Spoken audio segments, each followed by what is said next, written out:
nossas videoaulas. Hoje nós iremos trabalhar o reino protista, tá bom? Então faremos o possível para que dê para acompanhar e vocês consigam assimilar melhor o conteúdo. Qualquer coisa a gente já sabe, temos lá o grupo, tá bom? Para vocês irem assistindo e tirando as dúvidas juntamente comigo. Então, o reino protista, ele compreende justamente algas e protozoários.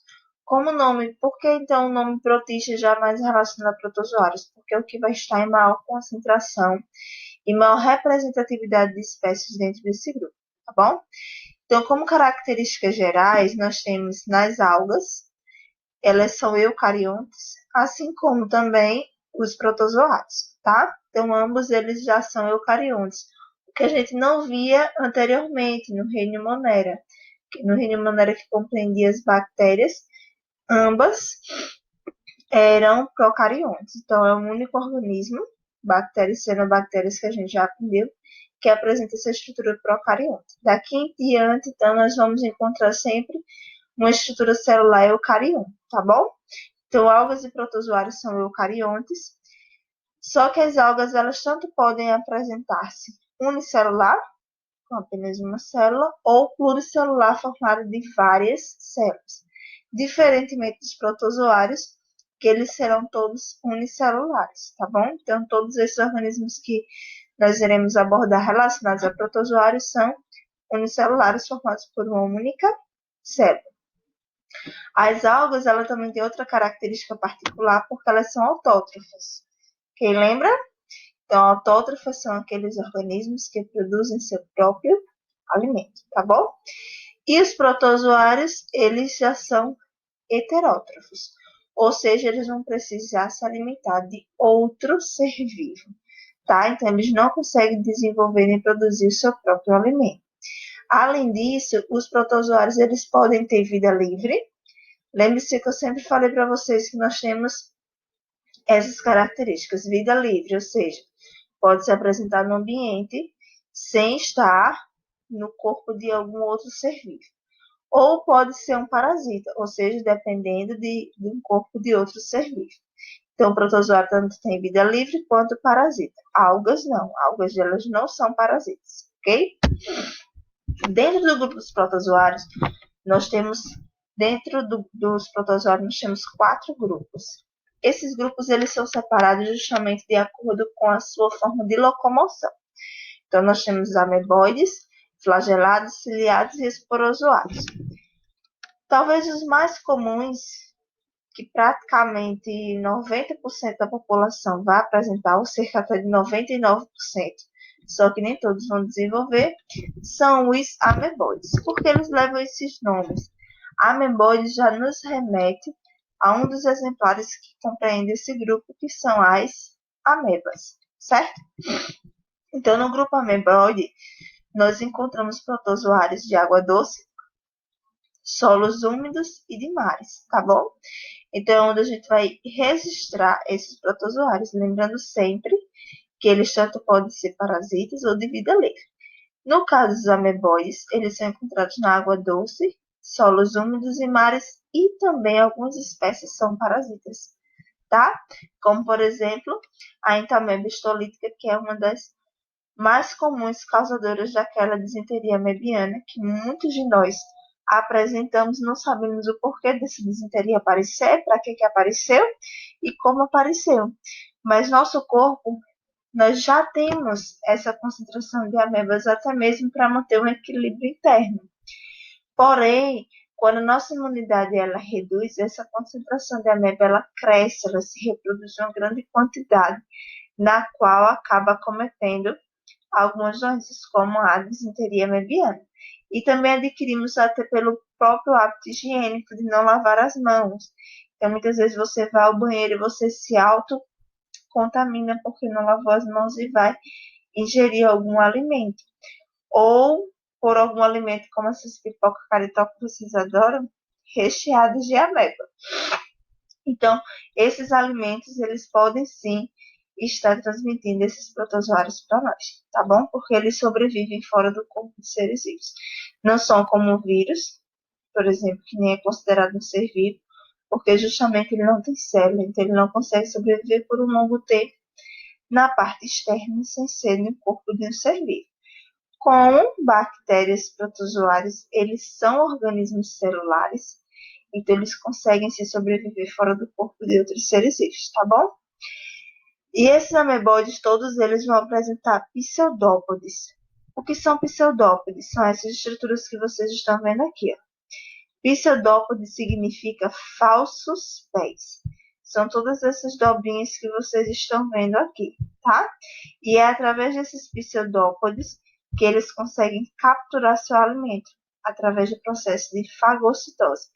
Ele vai lá, esses seus pseudópodes acabam englobando essas partículas para o seu interior.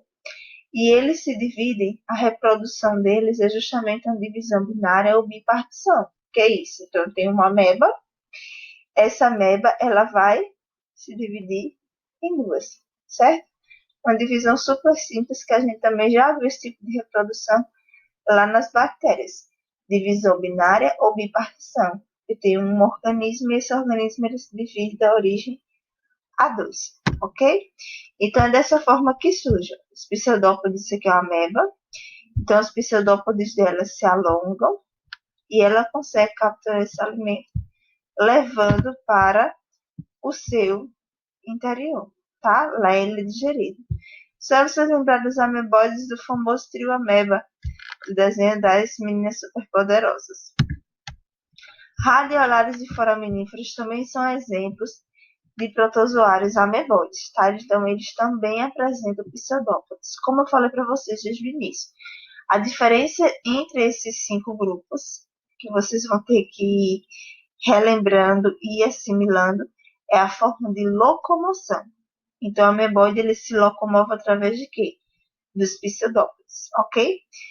Esses radiolares, principalmente os foraminíferos, eles são muito famosos e muito importantes, porque é justamente quando se vai perfurar alguma plataforma de petróleo ou algo assim, eles procuram locais, substratos que tenham uma grande concentração de foraminíferos, porque quanto maior a concentração de foraminíferos, corresponde a um local que possivelmente tem uma grande concentração de petróleo.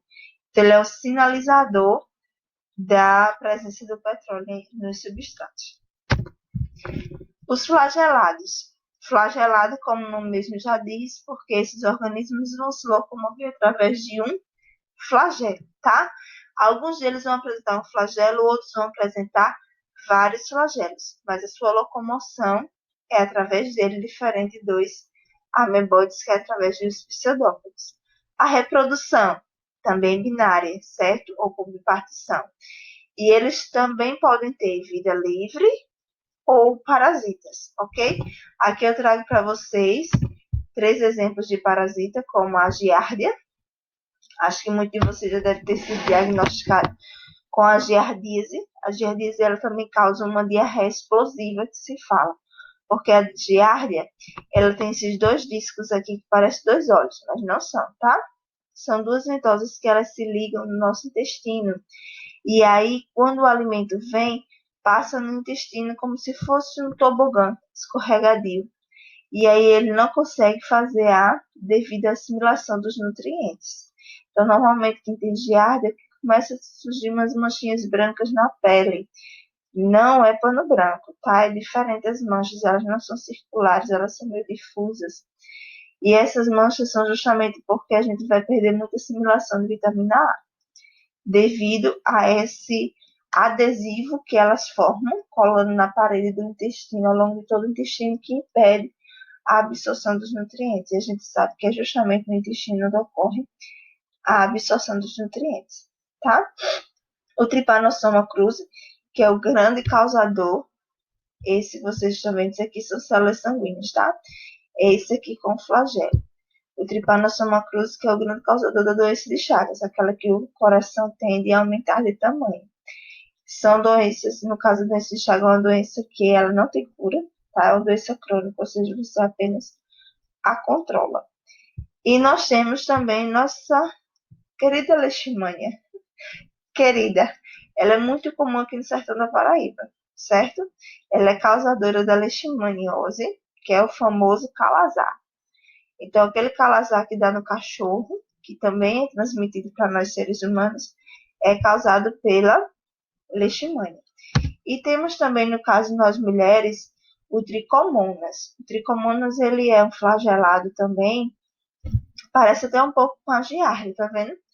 Só que o que é que acontece?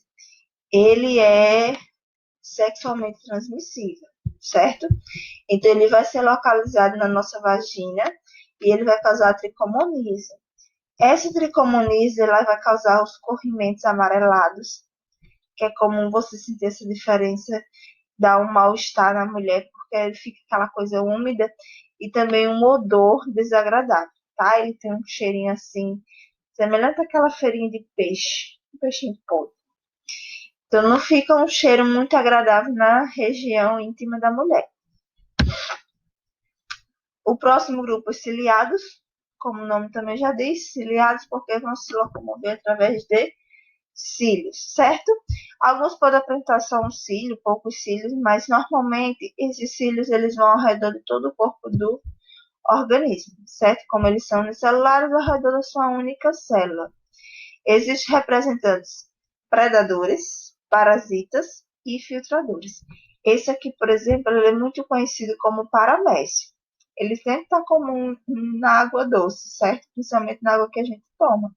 Só que não precisa se assustar porque ele não causa doenças. O paramécio ele é um predador ativo. Tanto é que essa região aqui, que é da citóstoma, é justamente a região da boca dele. E o citopígio é a região do ânus onde ele vai eliminando os seus resíduos. E é interessante que o paramécio ele tem esses vacúolos, como se fosse uma célula de uma planta, que ele vai eliminando a concentração de água quando vai aumentando a sua quantidade no seu interior, porque aí ele consegue manter esse equilíbrio, certo? Não se rompe, na verdade, porque justamente o vacúolo ele faz esse controle osmótico da entrada de água e da saída. E temos os esporozoários. Os esporozoários é porque, na verdade, eles não têm estrutura locomotora. Isso aqui é um exemplo de um esporozoário. Nós temos aqui 4 esporozoários. Eles nem têm cílios, nem têm flagelos, eles também não têm pseudópodes, ok? Eles são ausentes de estruturas locomotoras. E eles se alimentam justamente dos nutrientes dos organismos que eles parasitam. Então, eles não têm vida livre. Todos os esporozoários, eles têm uma vida como parasita, tá certo? E a reprodução dele é diferenciada das demais. Até no momento, todos se reproduzem por bipartição ou reprodução binária. Os esporozoários, eles se reproduzem por esporogonia. Como assim?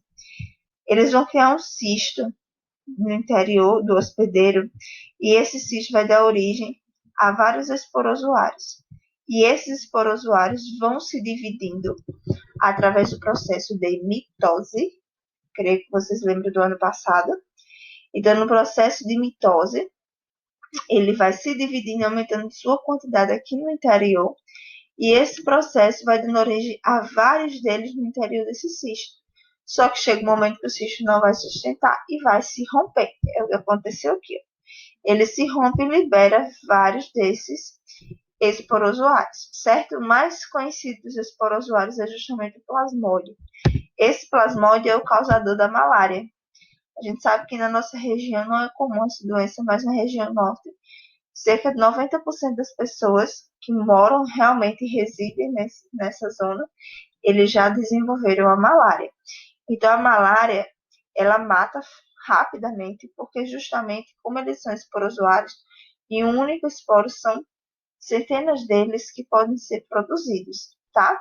E ela é conhecida também como a febre terçã. O que é isso?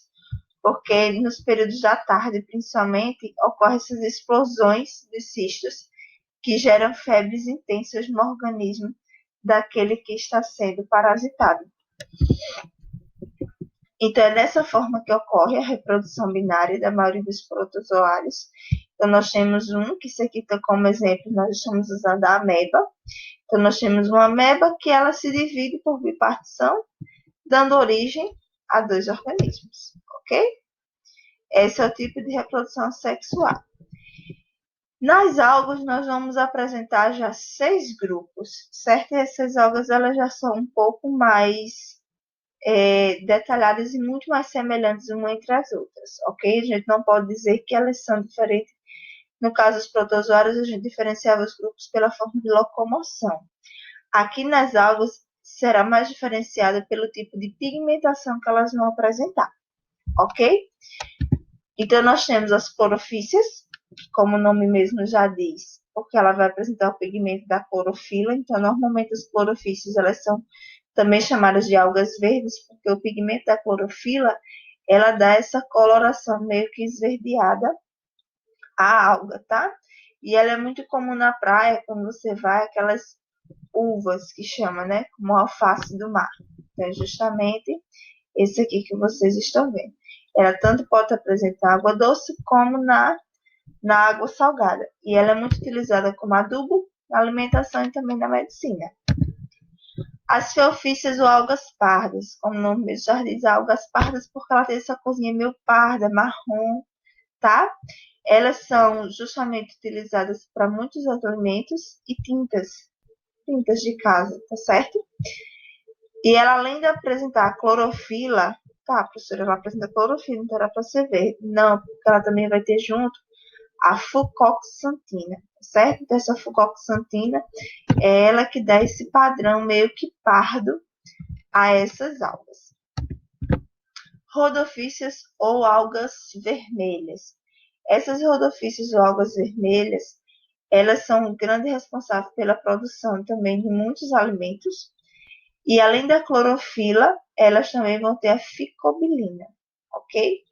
Normalmente, essas algas, se for cair no Enem assim, ou em alguma avaliação, elas são mais pedidas aquelas algas que têm um ponto na economia-chave, tá? Que é que eu vou chamar a atenção para vocês mais na frente. Então, elas são usadas justamente as rodofícias e algas vermelhas no sushi, para quem gosta de comer elas, que vão enroladinhas no sushi, tá? As rodofícias. E também na forma de gelatina, aquela gelatina produzida com o auxílio dessas algas. Nós temos as diatomáceas. Essas diatomáceas elas são muito bem faladas porque elas têm um esqueleto de silício. O esqueleto delas elas são um pouco rígidos, certo? E ela tem como pigmento, além da clorofila, a fucoxantina. E eles têm essa aparência meio que transparente, tá certo? Dentro da água. Parece até pequenos cristais. E temos os dinoflagelados. Esses aqui são os famosinhos que eu falei. Lembra que existem algumas que elas são mais focadas. Então, os dinoflagelados é uma delas. Porque eles são causadores da maré vermelha. Eles apresentam a clorofila como pigmento, tá? Mas eles são causadores dessa maré vermelha. O que é isso? Quando a gente tem uma grande proliferação dos dinoflagelados,